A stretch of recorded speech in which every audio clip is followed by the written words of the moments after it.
भगवान श्री कृष्ण और बलराम के रंग भूमि में आने पर चाणूर और मुष्टि ने उन्हें मल्ल युद्ध के लिए ललकारा। श्री कृष्ण चाणूर और बलराम जी मुष्टिक से जा भिड़े।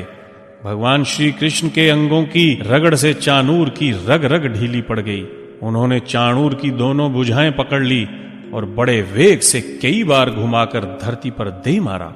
चाणूर के प्राण निकल गए और वह कटे वृक्ष की भांति गिरकर शांत हो गया।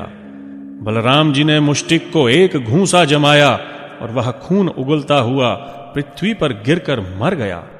देखते ही देखते कंस के पांचों प्रमुख पहलवान श्री कृष्ण और बलराम द्वारा मारे गए। भगवान श्री कृष्ण और बलराम की इस अद्भुत लीला को देखकर दर्शकों को बड़ा आनंद हुआ। चारों ओर उनकी जय जयकार और प्रशंसा होने लगी, परंतु कंस को इससे बहुत दुख हुआ। वह और भी चिढ़ गया। जब उसके प्रधान पहलवान मारे गए और बचे हुए भाग गए, तब उसने बाजे बंद करा दिए। कंस ने अपने सेवकों को आज्ञा दी कि वसुदेव के लड़कों को बाहर निकाल दो, गोपों का सारा धन छीन लो और नंद को बंदी बना लो तथा वसुदेव देवकी को मार डालो। उग्रसेन मेरा पिता होने पर भी शत्रुओं से मिला हुआ है, इसीलिए उसे भी जीवित मत छोड़ो। कंस इस प्रकार बढ़ चढ़कर बकवाद कर रहा था कि भगवान श्री कृष्ण फुर्ती से उछलकर उसके मंच पर पहुंच गए। जब कंस ने देखा कि उसके मृत्यु रूप भगवान श्री कृष्ण उसके सामने आ गए, तब वह तलवार लेकर उठ खड़ा हुआ और श्री कृष्ण पर चोट करने के लिए पैतरा बदलने लगा।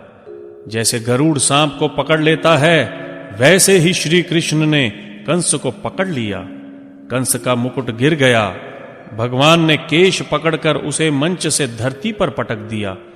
फिर श्री कृष्ण स्वयं उसके ऊपर कूद पड़े। उनके कूदते ही कंस की मृत्यु हो गई।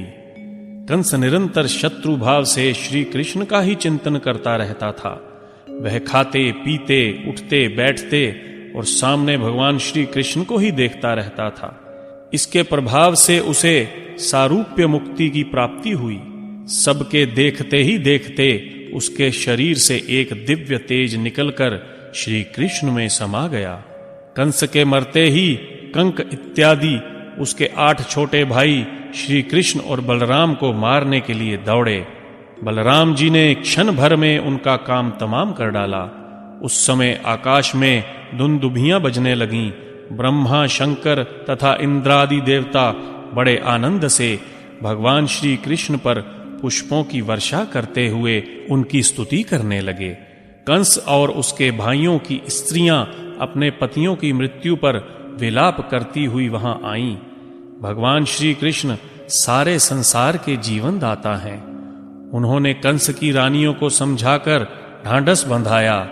तदंतर भगवान श्री कृष्ण ने मरने वालों की लोक रीति के अनुसार क्रियाकर्म की व्यवस्था करवा दी।